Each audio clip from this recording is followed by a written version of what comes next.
سلام و وقت بخیر. دکتر سبای عزیز و محصلین معزز، لکچر دوم اندودونتیکس ما است به شکل آنلاین برایتان تدریس میکنم.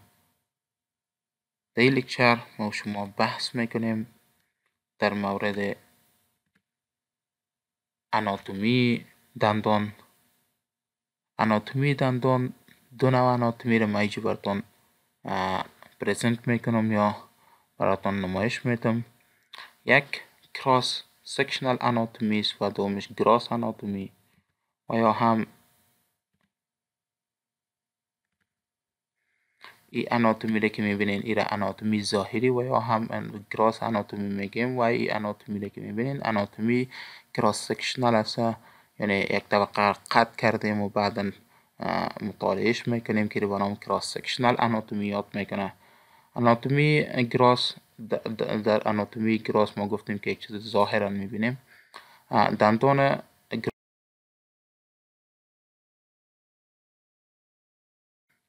که یکی طبقه کراون است و طبقه روت است. کراون یعنی تاج دندان، ساحر به نام کراون یاد میکنن و از پایین تر به نام چی یاد میشه؟ به نام روت یاد میشه. خب طبقه که کراون با روت یک جا میکنه این ساحر به نام نک و یا هم عنق دندان یاد میکنیم. در طرف راست اسکرین که شما میبینین این کراس سکشنال آناتومی دندان است که دندان ما شما به شکل کرونال اگر قطع کنیم یعنی از طرف بالا و طرف پایین را قطع کنیم و یک مقطعش بگیریم، این طبقه بیرونیش که به شکل سفید معلوم میشه، به رنگ سفید معلوم میشه، به نام انامل یاد میشه. از او پایین تر که کمی زرد رنگ داره به نام دینتین یاد میشه و از او پایین تر که دیجا انساج نرم قرار داره به نام پلپ یادش میکنیم و این پلپ در داخل یک کویت هست، یعنی در یک خلاص، یعنی در یک اتاق هست که به نام پلپ کویتی یا پلپ چمبر یاد میکنن یا اتاق که پلپ یاد میکنن. به می شکل این پلپ را پیدا کرده و طرف پایین یا طرف ریشه دندان و این در یک کانال قرار داره، در یک خلای کوچک و تنگ قرار داره که را به نام روت کانال یاد میکنن و خود روت یا ریشه دندان در استخوان قرار داره که به نام الیولر بون یادش میکنیم و ریشه دندان توسط سمنت که خودش از دینتین تشکیل شده ای ریشه و چهار اطرافش یک طبقه که بسیار نازک سفید رنگ پوش کردهش که را شما به نام سمنت دندان یاد میکنیم و سمنت دندان باز ارتباط با لیگامنت ها داره و او لیگامنت ها ارتباط میته ریشه دندان با استخوان الیول. در ساحه اپکس یا در ساحه نهایی دندان یا طرف پایین دندان ما یک سوراخ کوچک داریم یا گیره ما شما به نام اپیکل فورامن هم یاد میکنیم. یک فورامن کوچک خورده است که در ساحه قرار داره در دندان، یک ریشه‌ای، دو ریشه‌ای، سه ریشه‌ای، چهار ریشه‌ای در تمامش وجود داره و از اینجا و داخل دندان که ما شما میگیم که پلپ دندان در داخل دندان قرار داره. در اصل پلپ دندان منشا گرفته از ساحه اپکس دندان توسط امی اپیکل فورامن داخل کانال ریشه دندان میشه و میاین به طرف بالا و در داخل اتاق که پلپ و یا هم پلپ چمبر دیجا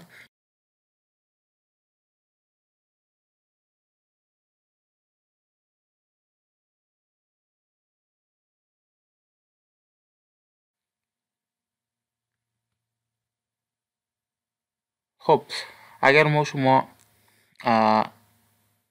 دندان پلپش مطالعه کنیم و از دندان یک مقطع بگیریم، از میبخشین از ساحه پلپ دندان یک مقطع بگیریم و توسط الکترون میکروسکوپ ایره ببینیم، چهار طبقه یا چهار زون به نظر ما میرسه و میبینیم که طبقات عبارت از طبقه اودونتوبلاستیک لایر، طبقه سلفری زون و طبقه سلریج زون، طبقه پلپ کورن. این چهار طبقه است که ما شما در داخل پلپ دندان دیده میتونیم.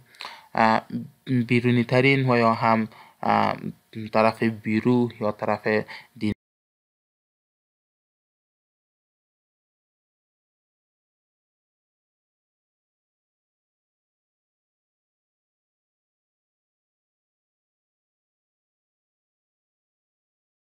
میکنیم اودونتوبلاستیک لایر یادش میکنیم. ببینین به این شکل یک مقطع از ساحه گرفته شده و توسط الکترون میکروسکوپ زوم شده و یا هم بزرگ شده، بزرگ نمایی شده. در اینجا طبقه بیرونی که میبینین این به نام اودونتوبلاستیک لایر میشه. از او پایین تر یک طبقه دیگه است که فقط در اینجا شما چریانچه و وریچه و عصب میبینیم که به نام سلفریز یاد میکنه و از او داخل تر به طرف پلپ دندان یا طرف مرکز پلپ به نام سل ریج یاد میشه. طبقه است که مملو از حجرات است و در نهایت است که در اوجا شلوغ و یا هم تعداد زیاد حجرات و شریانچه و وریچه همه چیزا در اینجا قرار داره که به نام دیپ پلپ کاویتی یا به نام پلپ کور یاد میکنن. طبقه بیرونی که به نام اودونتوبلاستیک لایر ما شما یاد کردیم، این ارتباط داره با دینتین و در تیوب های دینتین حجرات اودونتوبلاستیک پروسس و یا هم برآمدگی های کوچک داره که او در داخل تیوب های دینتین جابجا شده و همین باعث میشه که به خود دینتین حسیت میده، یعنی ما احساس